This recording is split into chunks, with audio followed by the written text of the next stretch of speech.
Hello everyone. सो episode के starting में देखते हैं कि शानहेंग याया पे बहुत ही ज़्यादा गुस्सा करता है कि वो अकेले ही उस रूम में क्यों चली गई। अगर वो सही टाइम पे नहीं पहुंचता, उसे पता नहीं चलता असली रियलिटी क्या है, तो वो शायद उसे कभी भी कुछ भी नहीं बताती। जिस पर याया कहती है कि मैं बस आपको किसी प्रॉब्लम में नहीं डालना चाहती थी और मैं अपनी कंपनी लॉ फर्म का कोई नुकसान नहीं करवाना चाहती थी, इसलिए मैंने आपको कुछ भी नहीं बताया। लेकिन शानहेंग उसे कहता है कि ऐसा अगर दोबारा कभी हो तो वो उस पर भरोसा करे कि वो उसकी हेल्प ज़रूर करेगा, ना कि हमारे लॉ फर्म के बारे में सोचे कि हमारे कोई क्लाइंट का नुकसान होगा। इससे ज़्यादा बुरा मुझे और कुछ नहीं लगेगा। याया भी इस बात को समझ जाती है, लेकिन जाने से पहले वो उसे पूछती है कि आप मेरे साथ इतना नाइस क्यों हैं, आप मेरी इतनी फ़िक्र क्यों करते हैं, क्या सिर्फ इसलिए कि मैं आपके लिए अच्छा खाना बनाती हूँ, आपके सोने में हेल्प करती हूँ। जिस पर शानहेंग कहता है कि नहीं, ये सब तो रीज़न है ही, लेकिन मुझे तुम्हारी फ़िक्र भी है, तुम मेरे लिए सबसे ज़्यादा ज़रूरी हो। लेकिन याया के दिमाग में कुछ और ही थॉट्स चल रहे होते हैं, तो वो उससे कहती है कि प्लीज़ आप मुझे क्लियर कर दीजिए कि मेरे दिमाग में कुछ गलत थॉट्स ना चले जाए। शानहेंग उससे कहना तो चाहता था कि वो उसे पसंद करता है, लेकिन उसे कह देता है कि मुझे तुम्हारी फिक्र है, पर एज एन एम्प्लॉय वो अपनी फीलिंग्स को अभी ढंग से एक्सप्रेस नहीं कर पा रहा था। जिस पर याया भी अपने मन में बना लेती है कि वो अब लॉ फर्म के लिए शानहेंग के लिए और भी ज़्यादा मेहनत करेगी। याया अपने रूम में जाने के बाद ये सारी बातें तिंगनिंग को बताती है, आज जो कुछ भी उसके साथ हुआ और किस तरीके से शानहेंग ने उसकी हेल्प करी। शानहेंग की बातें करते करते वो तो बस उसी के ही सपनों में खो जाती है कि वो सब क्या कर रहा होगा।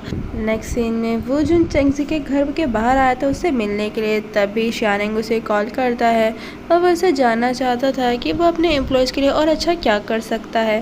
दरअसल वो याया के लिए कुछ उसकी जो आज बैड मेमोरीज थी उसे हटाना चाहता था। इसके लिए वो जुन उसे कह देता है कि तुम जो भी करना चाहो अपने दिल से करना, ये सब पूछकर कुछ भी अच्छी चीज़ें नहीं की जाती। ये कहकर वो फ़ोन कट कर देता है। इतने में ही वहाँ पर चेंगजी आ जाती है। चेंगजी काफ़ी बिजी थी और वो अपने क्लाइंट से मिलने के लिए जा रही थी क्योंकि उन्हें कुछ प्रॉब्लम आ गई थी। वो जुन उससे बात करना चाहता था, लेकिन चेंगजी उसे साफ साफ इग्नोर कर देती है कि तुम्हें मेरे साथ इतना अच्छा बनने की ज़रूरत नहीं है। वो ये सब कुछ दांग बैंग की वजह से कर रही थी। नेक्स्ट मॉर्निंग याया रेस्टोरेंट में जाती है शानहेंग के लिए कुछ खाने के लिए लेने के लिए, पर शानहेंग ने पहले से ही सब बहुत सारी चीज़ें ऑर्डर कर रखी थी। अब उन्होंने अपनी डील तो कैंसिल कर दी थी, इसलिए उनके पास अभी 1-2 दिन थे कि वो यहाँ पर एंजॉय कर सके। तो शानहेंग याया से पूछता है कि तुम जहाँ जाना चाहती हो हम चल सकते हैं, हमें इन छुट्टियों का अच्छे से इस्तेमाल करना चाहिए। शानहेंग याया को काफ़ी सारे प्लेसेस के नाम बताता है, लेकिन याया को उन सब में एक भी प्लेसेस को जाने का इंटरेस्ट नहीं था। तो शानहेंग उससे कहता है कि मेरे 3 गिनने तक तुम जो भी जगह बोलोगी हम वहाँ पर ज़रूर चलेंगे।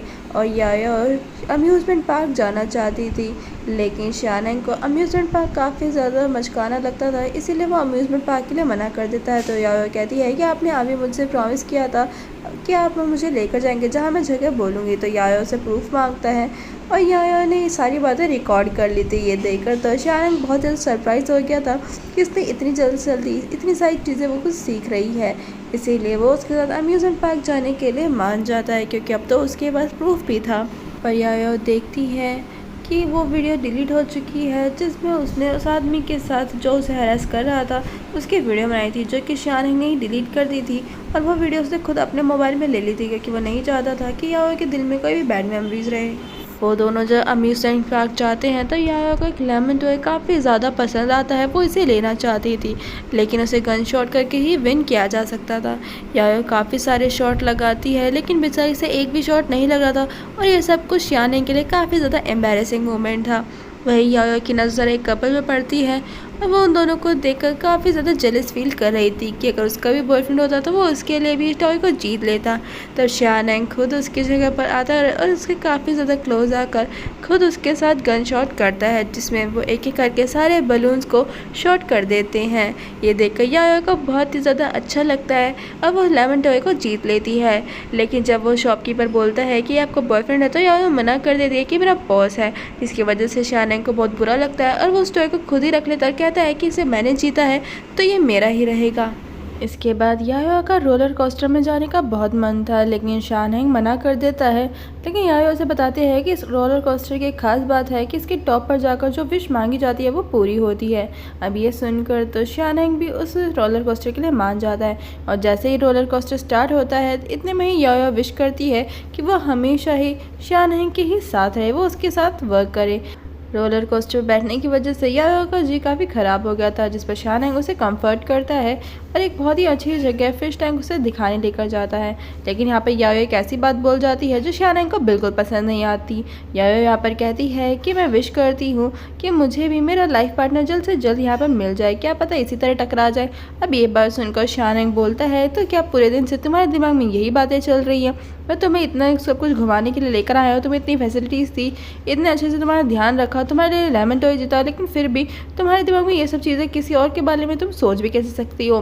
तुम मेरे लिए कितनी ज़्यादा इंपॉर्टेंट हो ये मैं तुम्हें बता भी नहीं सकता। अब जैसे ही वो ये बात कह तो देता है, लेकिन यायो इस वजह से काफ़ी ज़्यादा शाय फील करने लग गई थी, जिसकी वजह से वहाँ से चली जाती है और बाथरूम में जाकर सोचती है कि वो एज ए एम्प्लॉय मेरे बारे में ही कह रहे होंगे। वहीं शानैंग भी इसी तरीके से सोचता है कि मैं बहुत सुना तो उसे प्रोटेक्ट करने के लिए शायद मैंने ऐसा बोल दिया होगा, बाकी मेरा कोई अदर इंटेंशन नहीं होगा।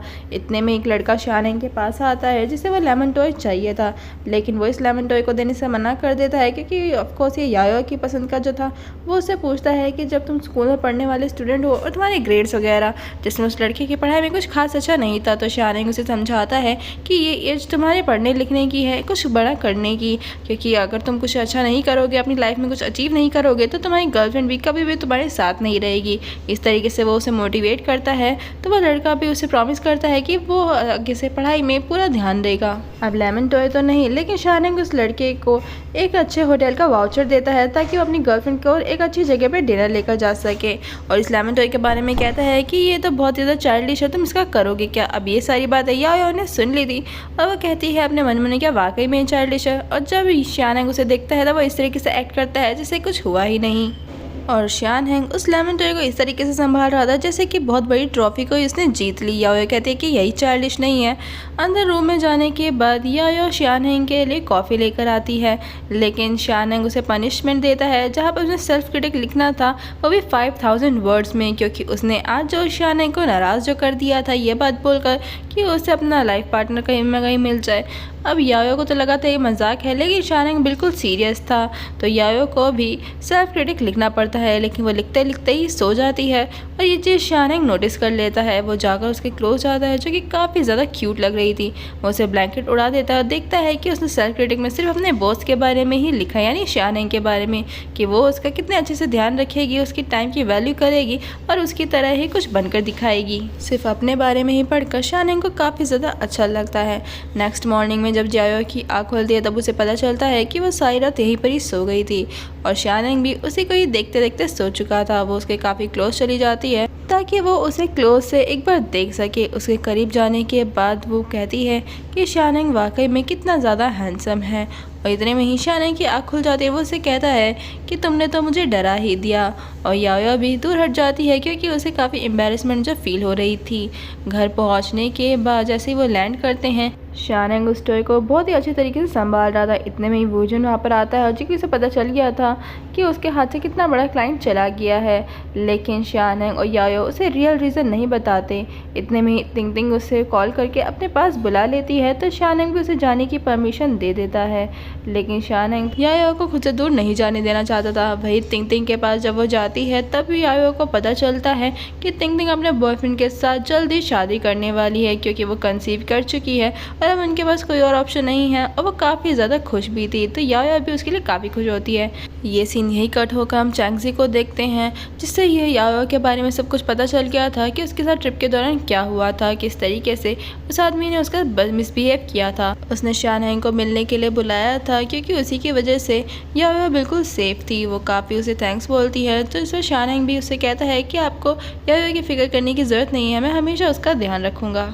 और इसी के साथ हमारे इस एपिसोड का एक्सप्लेनेशन भी यहीं पर ही ख़त्म होता है गाइस। जाने से पहले मेरे चैनल को ज़रूर सब्सक्राइब करिएगा। Thanks for watching.